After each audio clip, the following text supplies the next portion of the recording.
like to call this August 1st, 2024 Board of Education work session to order. Mr. Anagnostou, would you take the roll? Mrs. Bissell? Here. Mrs. Cobain? Here. Mr. Miko? Here. Ms. Stavcek? Ms. Stavcek is on her way. Traffic is fighting her. And Mrs. Hausum.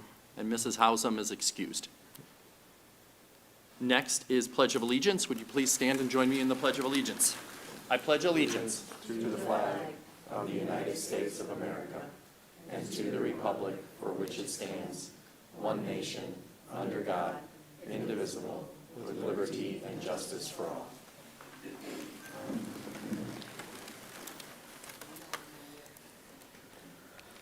We do have need for executive session to start our meeting today to consider the employment dismissal and discipline of a public employee. Do I have a motion? So moved. Second? Second. Motion by Mrs. Cobain, second by Mrs. Bissell. Any discussion? Hearing none. George, take the roll. Mrs. Cobain? Yes. Mr. Miko? Yes? And Mrs. Bissell. Yes. The motion carries. We will enter into executive session at 6:35, and we intend to resume our meeting as close to 7 p.m. as possible.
We are going to resume public session at 7:25 PM.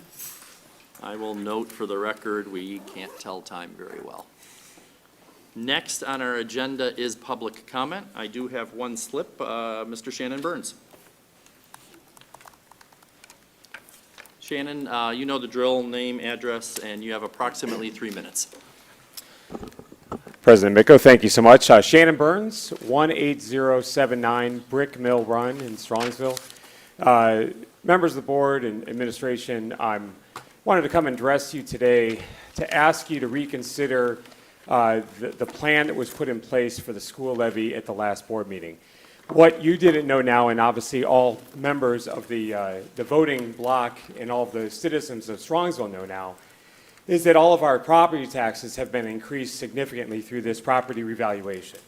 The plan that was put in place that was voted on for request to the county last month or last meeting, first off, I think was flawed in that it was a permanent levy or a continuous levy. That taking it out of the voters' hands after 2 times in a row of voters turning down the levy, I think that's a failed policy. But also, you put down a $9.2 million levy, and since then, now we know that the county has notified us that we have $2.4 million in additional revenue coming in.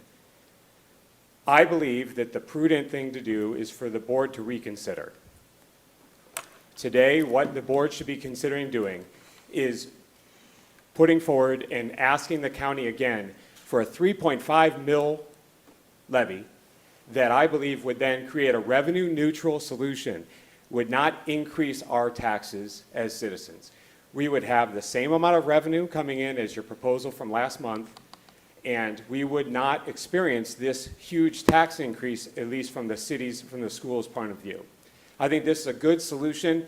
It is a fair and it's a just one that takes into account all of the interests of all the voters in Strongsville right now that have all been dealing with a lot of increase of prices at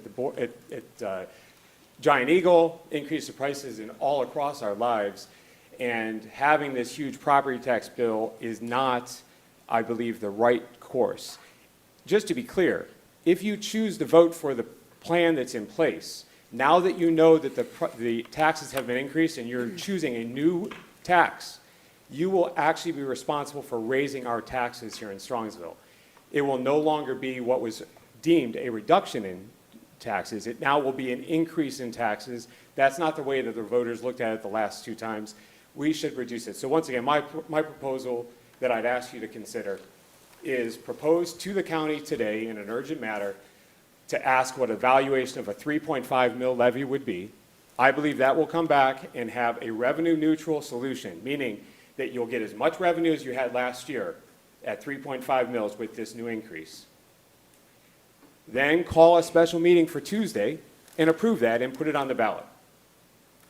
Do not put a continuous levy on the ballot. Voters have demonstrated that they want a say in their voting, in their tax percentage. They do not want to have this a permanent one and putting it into the hands of the board always, continuously. So 3.5 mil, send it to the county. Once we have it to the county, put a special meeting on for Tuesday and get it approved, get it on the ballot.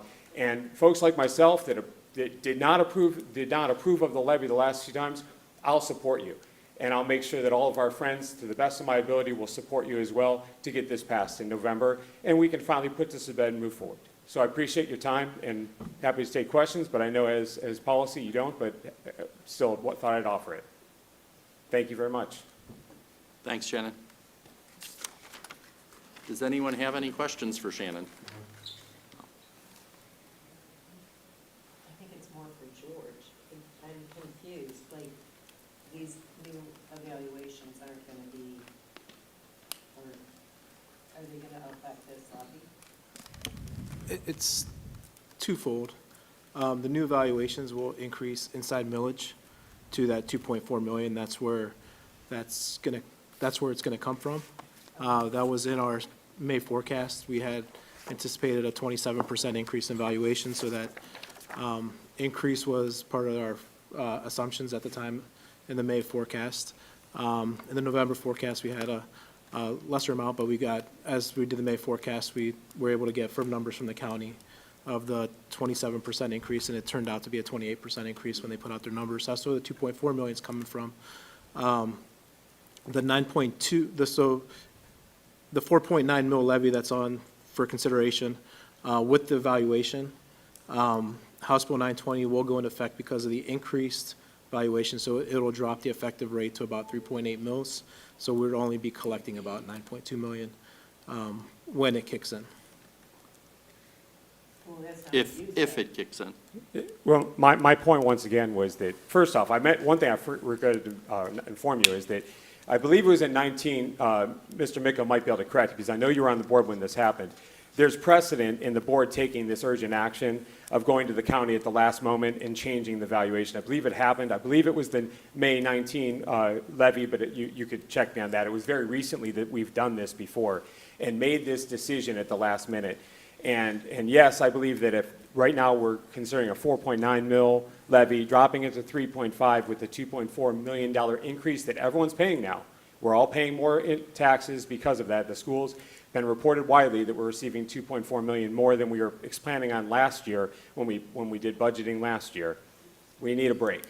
Voters need to have that break. We don't need to have higher taxes with the plan that was put forward last month when you didn't know that this additional increase was going to take place.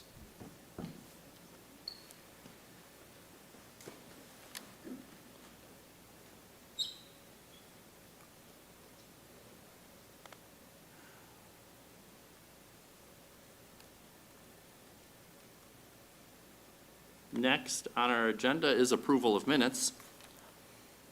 Motion to approve the minutes of the July 23rd, 2024 Board of Education meeting. All district audio and video recordings will be a permanent part of the minutes. Before we get to the levy discussion, you wanted to introduce one of our new employees.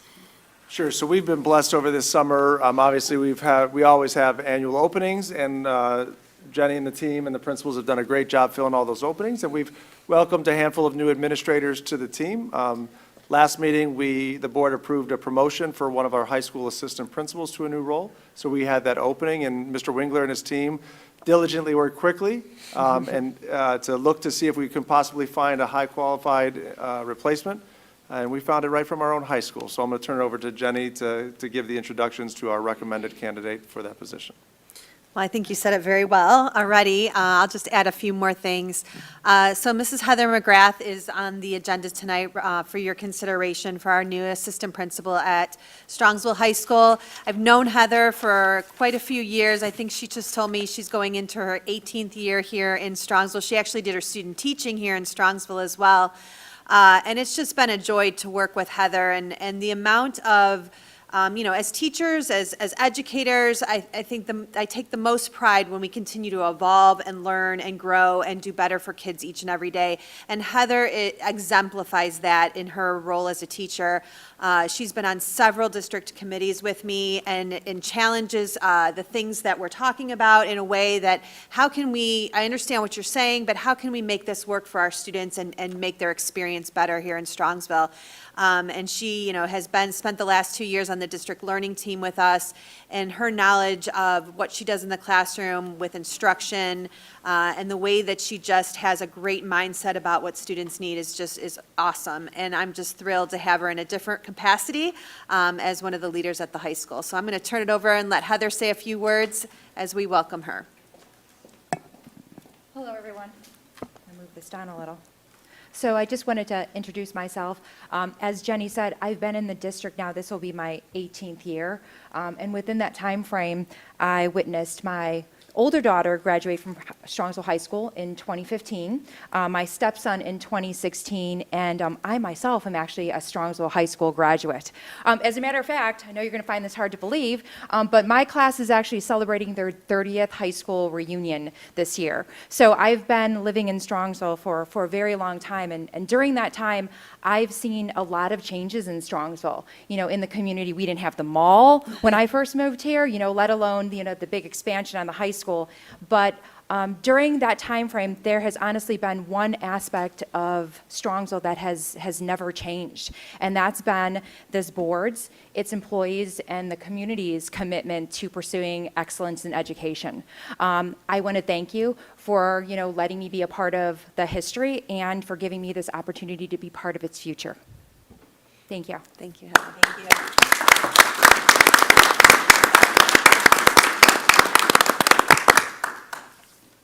So congratulations. We're looking forward to great things. It's always a nice story when we're able to hire within.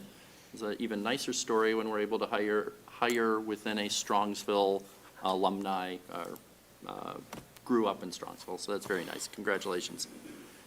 Next on our agenda is a resolution for an additional 4.9 mil tax levy for a continuing period of time for the purpose of current expenses. A resolution per the exhibit pursuant to sections 5705.21 of the revised code, submitting to the electors of the Strongsville City School District the question of an additional 4.9 mil tax levy, which amounts to $172 for each $100,000 of the county fiscal officer's appraised value, as certified by the county fiscal officer, who estimates it will collect $9,230,000 annually for a continuing period of time for the purpose of current expenses. Do I have a motion? So moved. I have a question first. Okay. Do I have a second? Second. Motion by Ms. Stavcek, second by Mrs. Cobain. For those who are paying attention, this is where we can talk about it. We have not voted on it. So we will start with Ms. Stavcek's question. Do we know what the estimated amount per 100,000 would be based off of the public comment from today? Yeah, so because of those, the new evaluations do not go into effect until December. We have to go with the evaluations that are currently in place. And with the current valuations, it's $172 per 100,000. Once House Bill 920 kicks in, based on the new evaluations, this is my own estimates, but I'm estimating the effective rate to drop to about 3.8 mils, and then it will reflect $133.58 per 100,000 with the new valuations in effect. So it'll go down? It'll go down per 100,000, but as the values go up in the community, so it'd be roughly about the same. I used my house as an example, Right. where that value was taking at the current value times 172 and taking at the new value times 133. It was roughly right around the same. It wasn't exact, but it was about the same. But to be clear, the effective millage will go down. Correct. The dollar tax amount and/or the total tax collected will stay the same. Same. So I just want to make sure that we're clear that the reevaluation doesn't change the tax dollar. It changes the effective millage because the house value has gone up. House Bill 920 makes sure that whatever levies are passed by the voter, that dollar amount stays flat, which is why we are in this discussion to begin with. Does that make sense to everyone? Yeah, I think the bottom line, just to be clear, is it's pretty much gonna stay the same. Like, what I'm paying for taxes for the school is going to pretty much stay the same as it did last year? I would like to make sure that we're extremely clear, because pretty much stays the same means a different thing to a lot of different people. And so I will start, and George will add the flavor and color and the exactness. The sexennial reappraisal is increasing our home values. House Bill 920 mitigates that, so that right now, the average for Strongsville is 28%. So the 28% increase in our house value does not equate to a 28% increase in taxes. Okay. House Bill 920 mitigates that, brings it down. The increase comes from inside millage. That inside millage does go up with the valuation going up. So everyone's property tax will be reevaluated based on that new evaluation, so that we collect, so that the district and the other entities, the city, the county, the metro parks, collect the tax money. The thing that becomes difficult to explain is if your house decreases from the average, your taxes go down proportionally. If your house increases far above the average, your taxes increase proportionally. So it's not easy to just say, this is the amount your house is going to increase. On the one hand, that seems like voodoo and very hard to understand.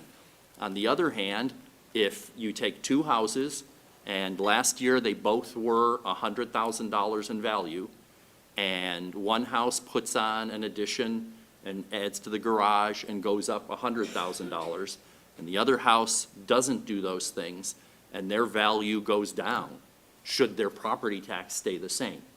And I think in that instance, most people would say, no, the house that goes down in value should pay less taxes, and the house that goes rapidly up in value should pay more in taxes. That's a judgment call. That is how it works. So hopefully that addresses some of our questions. I'm going to go ahead and get started with my comments. And I'm going to repeat and I'll try to be brief and short or as concise. I don't know if I'll be brief. I'm going to start with what Auditor Keith Faber said that I quoted last time. Fiscal responsibility isn't optional when it comes to managing public finances. This is especially true for our school districts, which are entrusted with the vital task of educating our children. Taxpayers hand over their hard-earned money with the expectation that school administrators, and I will add boards, will use these funds wisely and sustainably to provide a quality education. Anything less is a breach of that trust. We happen to be considering this levy at the same time that the county has that sexennial reappraisal. And you don't have to go far in the news to find people are grappling with how they're going to deal with it. East Cleveland, I think, correct me if I'm wrong, George, it was 70% increase in values? Yeah. It was a much larger increase than Strongsville. Gates Mills was 14%, and one could scratch their head and go, how can a poverty rich community have such a large increase in value, and Gates Mills, which is considered a very affluent neighborhood, has such a small. And again, Gates Mills values have been rising all along, and East Cleveland's have not. And I leave it to the county and the state, because the sexennial reappraisal is a state legislative issue. But I do think it resonates with me that homeowners on a fixed income, homeowners that are retired, et cetera, these increases in many communities, Garfield Heights, for an example, I saw on the news, their property tax is doubling. And if you're on a fixed income, you would reasonably wonder, how are you going to manage that, right? So I do think that resonates. I don't think that's the situation here in Strongsville. We don't have cases of property taxes doubling, right? I looked at my valuation, my actual increase is projected to be 4%, and there's that big asterisk saying we're not really sure, but we think it might be around 4%. The state has been considering different things. One that the state is looking at is House Bill 263, which is called some people are calling it the 70/70 plan. And what that says is if you're over 70 years old and your income is $70,000 or less, and you've lived in your house for 10 or more years, your property tax will not increase. They haven't voted on it. There's over 24 different things going on in Columbus to address this. The issues we're dealing with the sexennial reappraisal are not very different than in 1976, when House Bill 920 was first passed. It was during a period of high inflation, and people were wondering how they were going to deal with it.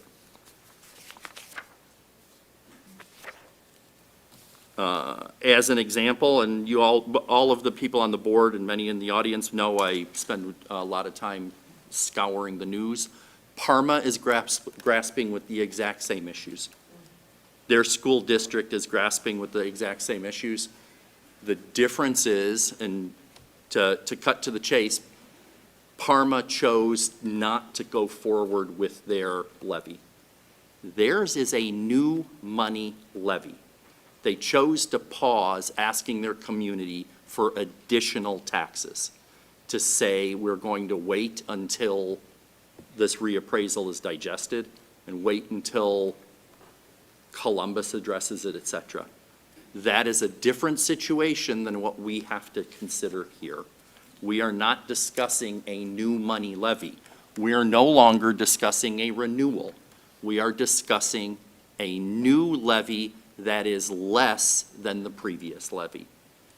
We can talk about the dollars and the mills, et cetera. I'm happy to talk about it, but at the end of the day, we are considering a levy that is 1 mil less.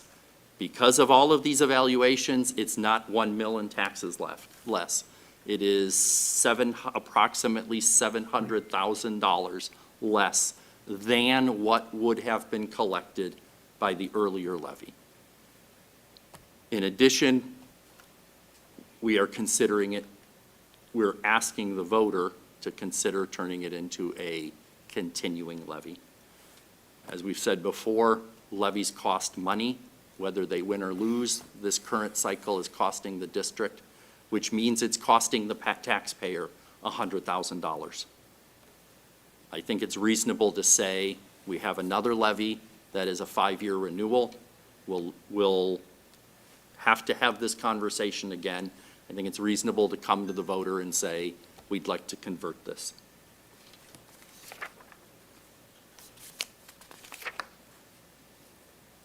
The articles that I've read about Parma resonate because they are extremely similar to the exact same conversations we've been having for the past close to a year now. The school district is facing a budget deficit, but has been budgeting conservatively, Smilek, who is Parma's superintendent, said, and won't be out of cash until 2027 or 2028. He said the increase in funding from the reappraisal will help them get to that point with fewer cuts than necessary. If you're looking for a fix that isn't going to mean coming back to property owners and asking for increases in property taxes, we still don't have that in Ohio. And so Shannon, where did Shannon, there he is. The concern I have is trying to keep it revenue neutral is very attractive, but it disregards the facts of what we are dealing with in the district. Right now, we have mobile trailers at every at every elementary school. One of the elementary schools has 2 mobile trailers. Which one is it? Chapman and Sorrel. Thank you. Chapman and Sarrar have 2 mobile trailers. We are expecting our population to increase by 1,000 students. The time to deal with that, the time to plan for that is not today, it was yesterday. But if we continue to push it off, those decisions will become harder and harder to deal with. And so, yes, we will receive more income from the reappraisal. We're not hiding it. George, when did you put it in your 5-year forecast? It was in the May 5-year forecast. It was in the May 5-year forecast. We have discussed it, we have planned on it, et cetera. The question is, do we want to start to budget today for the district that we want that we all want for our students and start to plan the financial decisions we're going to have to make to address mobile trailers at every grade school, to address 1,000 new kids coming into our district? Or do we want to wait until those decisions are crises, and then the price of those decisions will go way high?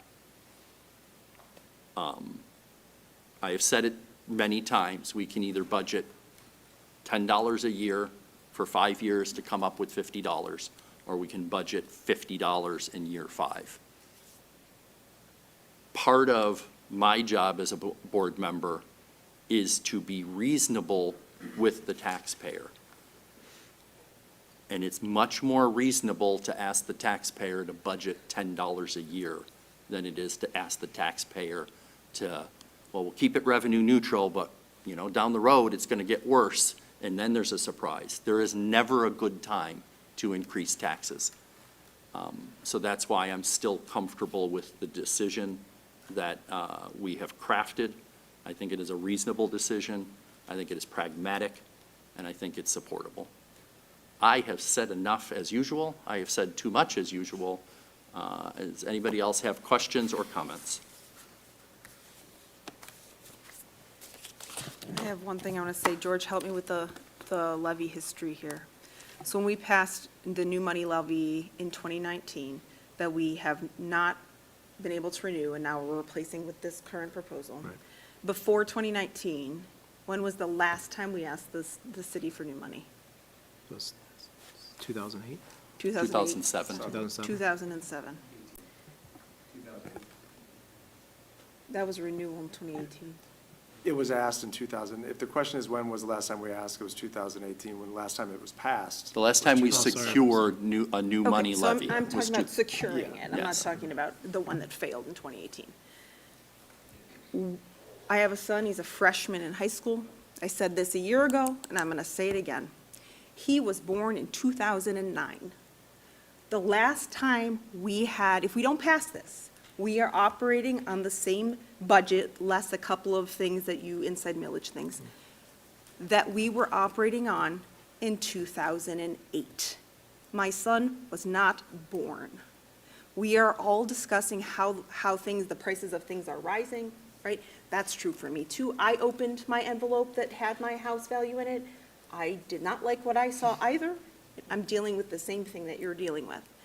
But if we're all worried about the costs going up around us, the same is true for the school district. Everything we have in 2024 is way more expensive than it was in 2008. We cannot be asked to run a school district on a budget from, 16 years ago?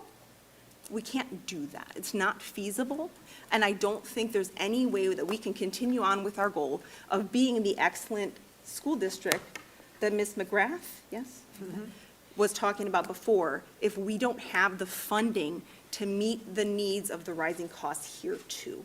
So I feel like what we've put on here in terms of the millage is gonna go down, the millage is gonna even go down further because of House Bill 920. We are doing everything we can to try to keep this at a level that can be sustainable for longer, but there's no way we can do it without this. And the fact that I'm having to have the same conversation again I had last summer is evidence of the fact that this is disrupting the functioning of the school district. Having to keep coming and having these meetings and having these conversations, it is distracting from the work of the board and the school district. We'd like the taxpayer to support financially, and I get it's not easy, I don't like it, I'm with you, I live in the city, I have 4 children, I understand. But we have to support the education of these students. We cannot do that without this levy. And I'm very fearful of going backwards. And that's not what I want for my kids, it's not what I want for your kids. So I'm asking for the support of the community to pass this levy, pass in a continuous fashion so that we can move forward and stop reviewing the past.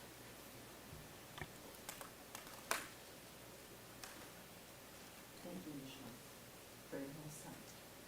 If this levy doesn't pass, if it were not to pass, when would cuts have to start happening? January 2025 of So expenses? as Auditor Faber has advised, that's not something that we should just talk about. We have charged the administration to bring back recommendations. What will resonate with me is not to say, we're going to cut this, and we're going to cut this, we're going to cut this, but to budget to a dollar amount. And so if this levy fails, it will take $10 million out of our budget, and it will take $10 million out of our budget now. Yeah. So we've already started that conversation, but I will expect to see, how do you budget $10 million?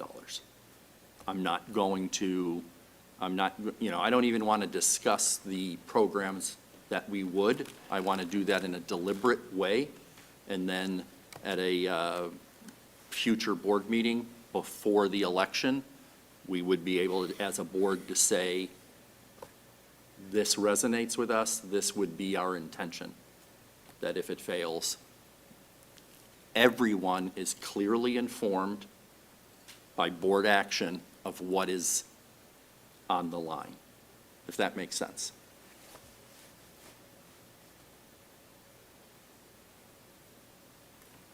Any other discussion? Hearing none, George, please take the roll. Ms. Stavcek? Yes. Ms. Cobain? Yes. Mr. Miko? Yes, And Mrs. Bissell? Yes. and the motion carries.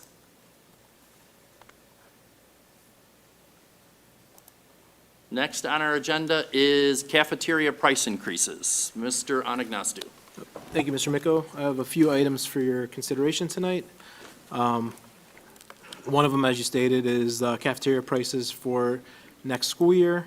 If you recall from last year, annually, we have to go into the new school year. We are required to complete a tool from the Ohio Department of Education called the Paid Lunch Equity Tool to measure our lunch prices against the USDA target lunch prices. The lunch prices are required to be at or above the USDA target lunch price to receive our federal reimbursements. For the upcoming school year 24-25, the district will fall below the USDA target lunch price. The lunch price has increased from $3.31 from 2 school years ago to $3.56, which was last year. For the upcoming school year, it's increasing again to $3.80. So with that, we have to increase our weighted average to at least to meet that target. We're recommending a weighted average of 25 cents and increase. And what that looks like is for lunch, for elementary lunch, the current price is $3.40. The new price would be $3.60.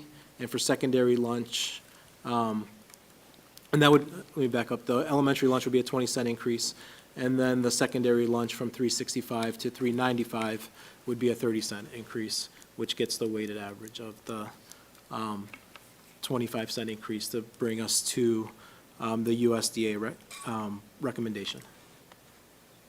And then breakfast is in line, and then the adult lunches would also change to be reflective from $4.85 to $5. And then also the à la carte prices would change incrementally. And then lastly, Donna Holland, our food service director, is trying to pilot a new program for next year to try and increase revenues for the program. It's the target kids that traditionally pack lunch. It's Packers Pick 2, where they can come through the line to buy a milk or vegetable or fruit at a discounted price of $1.25 for both. Typically, if you buy those two separately, it'd be $1.35 or $1.50. So it's kind of incentivize kids that traditionally pack to come through the line to generate some additional income. Any questions for George? All right. Moving on to the next item, G2, it is be it resolved upon the recommendation of the treasurer that the Board of Education retains Nicholas Mancini, who is our former assistant treasurer, as a fiscal consultant to the Treasury Department. Time will be needed and paid by invoice through accounts payable at a rate of $45.78 per hour, which was his current hourly rate. Later in the agenda, you'll be approving his resignation as he was approved as a treasurer in another district. So congratulations to Nick for moving on. He's had a great 3 to 3.5 years here, and wish him the best of luck. Please make sure to extend our congratulations to Yeah. Nick. We're really proud of him. We have a habit of training people for bigger and better things, and that's a good thing that we should celebrate. Yeah. So we're excited for his new opportunities, and we look forward to having him come back and tell us all the great things. Right. And lastly, a discussion item for the annual OSBA, Ohio School Boards Association Capital Conference, to select a delegate and an alternate for their annual business meeting. That will be held on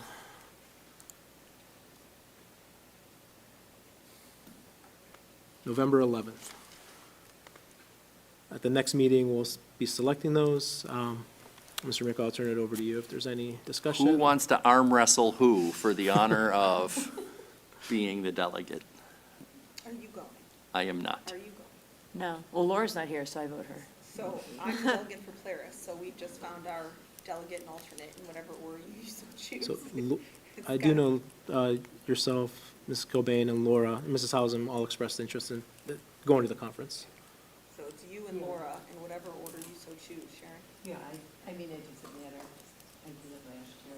I mean, I can do it again if she doesn't want to, or. Why don't we have Laura, because she's not here, so I like the idea of voting her into the position, and we'll make you the delegate, The alternate for? the Sharon? alternate. I have to be an alternate. Yeah, that's what I meant. We'll make her the primary, and you can be the alternate. She hasn't sent any kind of not wanting to do that via text message, so we're good.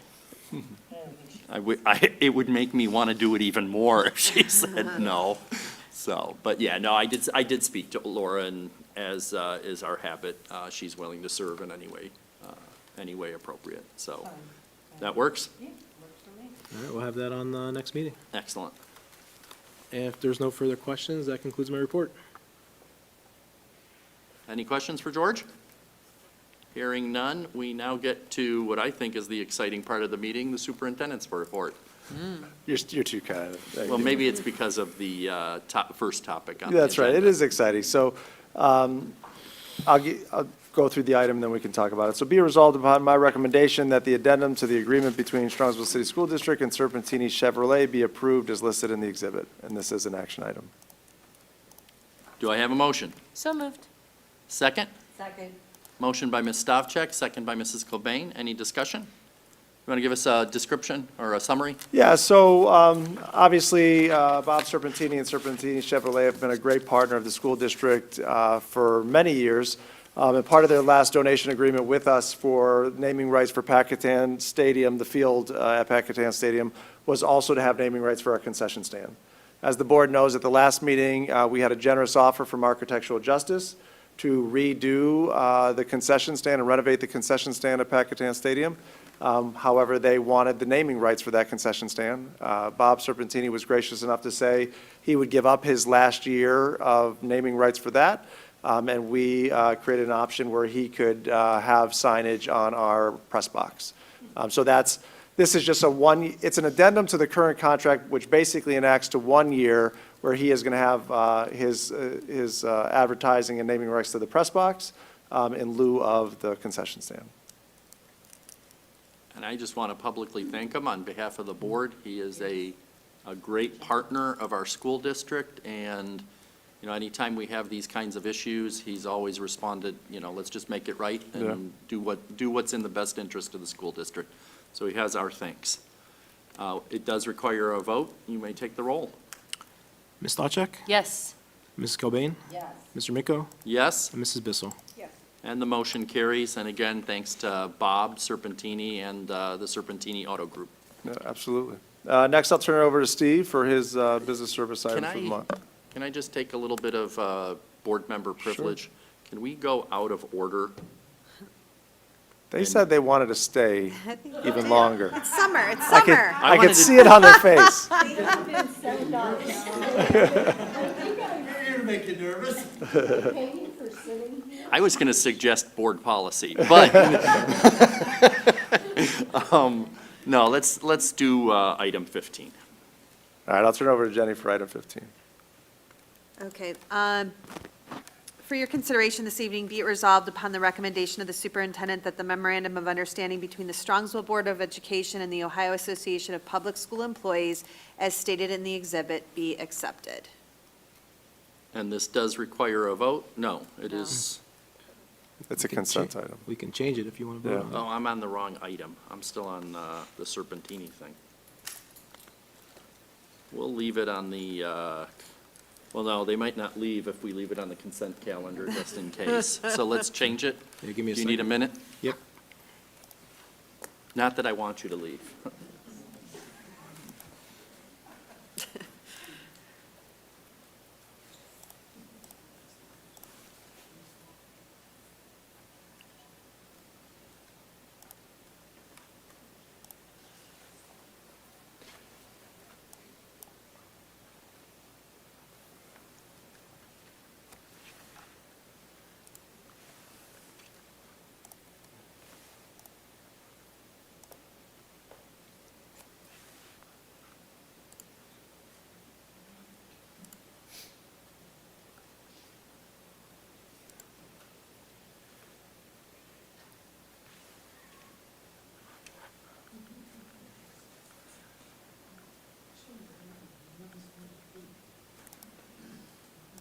Okay, I'm good.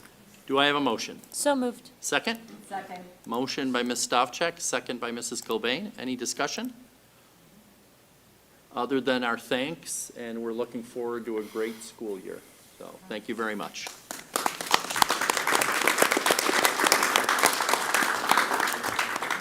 George, please take the roll. Ms. Stochek, Yes. Ms. Cobain, Yes. Mr. Miko, Yes? Mrs. Bissell. Yes. And the motion carries. At this point in our meeting, we traditionally allow anybody who has homework or anything else that they would rather be doing to escape. It is a lovely summer night, and there's not a lot of them left. So thank you for your attendance, and we look forward to a great school year. Thank you. Thank you, guys. Enjoy.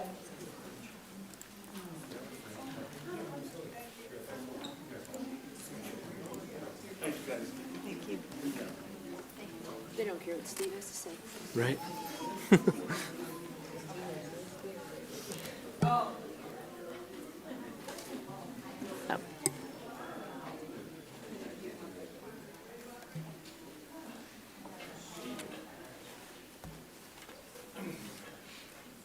Back to you, Steve. Just missed the sultry sounds of my voice. All right. So there are 4 items in my Back report. to business services. Back to I, business services. Yeah, yeah. The first item is a pupil transportation agreement. Be it resolved upon the recommendation of the superintendent that the operations manager be authorized to enter into an agreement with North Alliance Transit LLC for the 24-25 school year for the transportation of special education handicapped students within Strongsville City School District to in-district schools, and also classes of schools out of the district. Transportation to in-district schools will also be provided for students becoming homeless while attending Strongsville City Schools and now residing outside the district. This agreement is put in place due to the impracticality of transporting these students by Strongsville City School bus transportation. The second item is similar.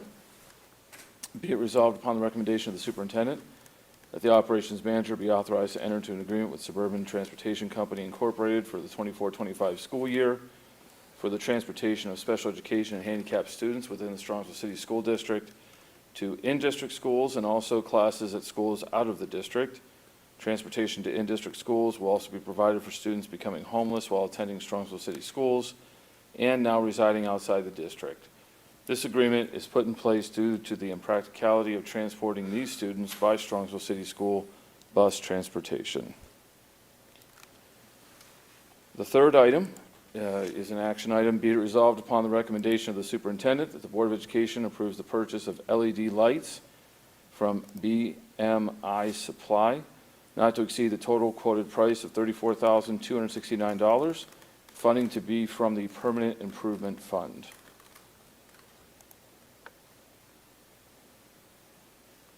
It requires a separate vote. Apologies. Do I have a motion? So moved. Second? Second. Motion by Ms. Stavcek, second by Mrs. Cobain. Any discussion? Is the planetarium going to be awesome? This is not the planetarium Oh, on is it this the one. next That one? is the next one. This one is our theater, and auditorium is going to be awesome. This is, of course, we addressed it during the renovation, what was that, 8 years ago at this point?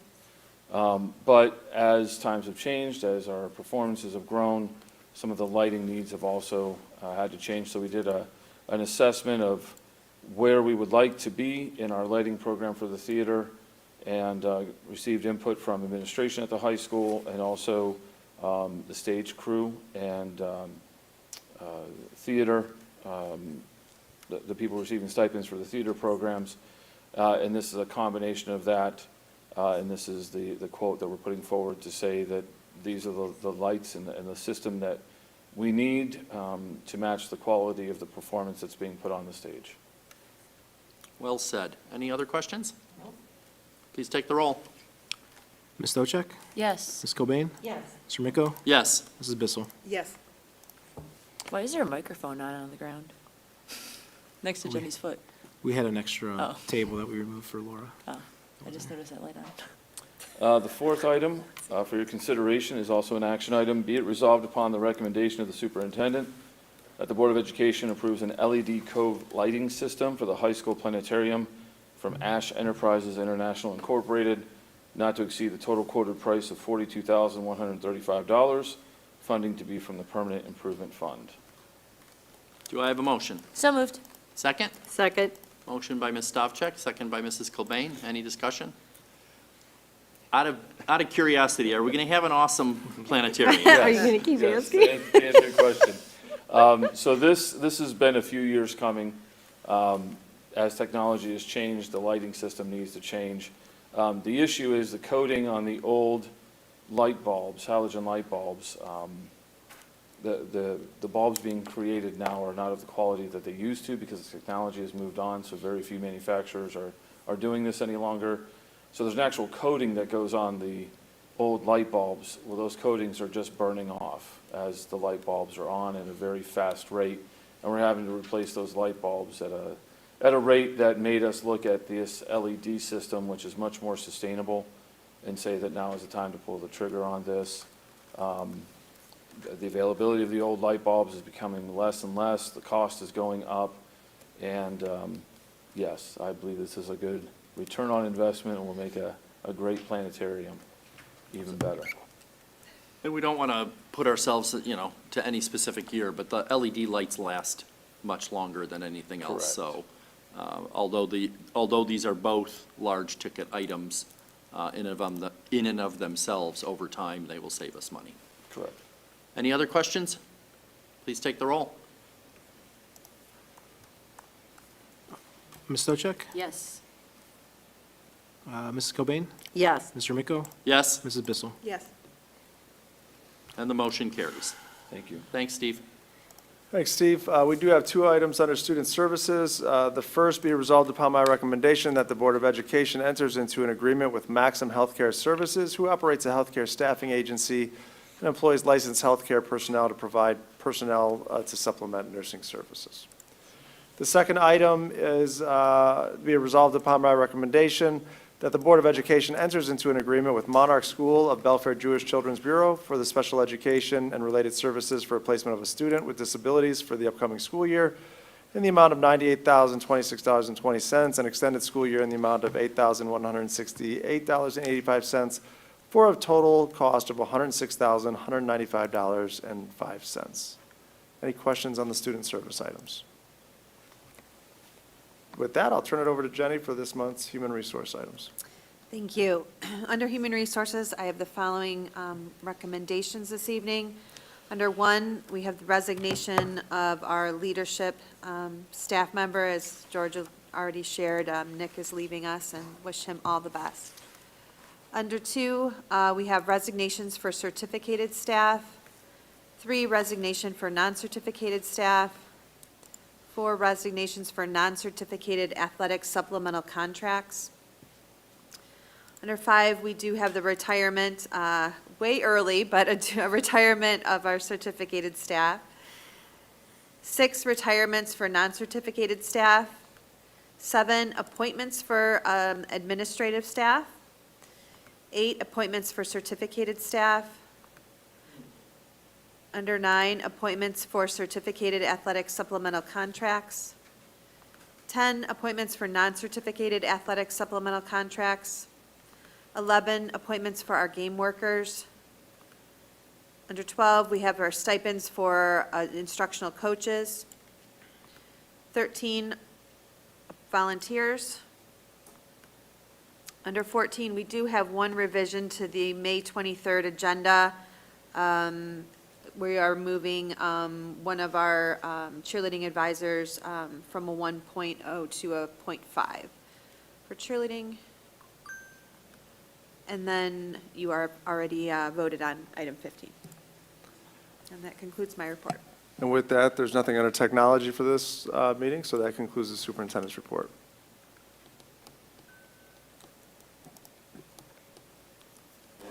Motion to adopt the consent calendar as presented and/or amended. Do I have a motion? So moved. Second? Second. Motion by Ms. Stavcek, second by Mrs. Cobain.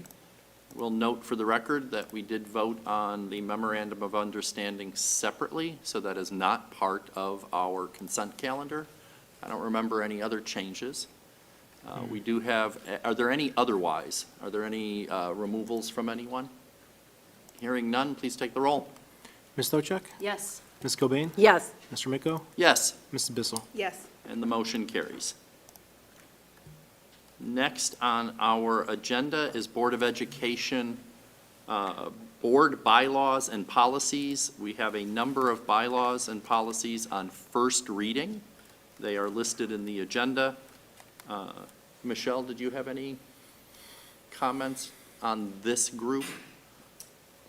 No, most of these are just updated to meet the requirements of the law that have changed. The ones that we had most discussion about in the meeting are the ones that we'll go over here in a second. And then the next one is Board bylaws and policies, third reading. There are 2 policies that are, time is of the essence, so we are waiving the first and second readings. Those policies are revised policy 5136, cell phones. 5136, or cell phones used to be called personal communications devices, and we realize that's really tortured and hard to say, and nobody knows what they are anymore, so we just call them cell phones. We have, as a board, have dealt with the do I have to do a motion? Is this, Yeah, it's a that- should I- yeah, thank you. Yeah. So we'll do the motion first. Oh, wait a minute. Is the other one, Was it's just It was first just- reading? yeah, it's just Thank first you. reading. This one's the motion. Okay, I know where I am. Do I have a motion? So moved. Second? Second. Motion by Ms. Stavcek, second by Mrs. Cobain. As I said before, these 2 we're waiving first and second reading, one on cell phones, the other one on drug testing of students. Michelle, did you have any comments on these? As one of our board policy members? Not much. I mean, we've already had a large discussion about the drug testing, so this is just formalizing that. And then the cell phones, I think based on a lot of feedback from all groups, that it was time to firm up this policy and look at how it's going to be implemented in this upcoming year. So that's the impetus for this discussion and for moving it along now. It looks like other districts are also implementing stricter cell phone rules as well. I saw Cleveland City Schools is doing something with the pouches that lock throughout the day. While this isn't that necessarily. Yeah, a lot of them are Yeah. more strict than Yeah, it us, appears that- actually. That we're not the only ones making that choice. And in fact, the Columbus passed a law, so we're just getting ahead of it, that we have to have a policy. They Right. have a model policy, but Right. as a board, we're trying to balance the needs of recognizing that cell phones are pervasive technology that our students need to learn how to use well. But I've been aware, and I think all of us have been aware, recently, there's been a lot of research or a lot of understanding of how addictive some of the social media and things like that can be with cell phone use. So I think it's important that we give our, especially our high school and middle school educators some tools to help with that. The drug testing is the same. We've talked about that quite a bit, but we wanted to have both of these policies in place before the start of school, so that our principals and our teachers can make sure parents and students are aware of how these policies will affect their day-to-day. Any other questions or comments? George, take the roll. Ms. Stavcek? Yes. Ms. Cobain? Yes. Mr. Miko? Yes, Ms. Bissell? Yes. and the motion carries.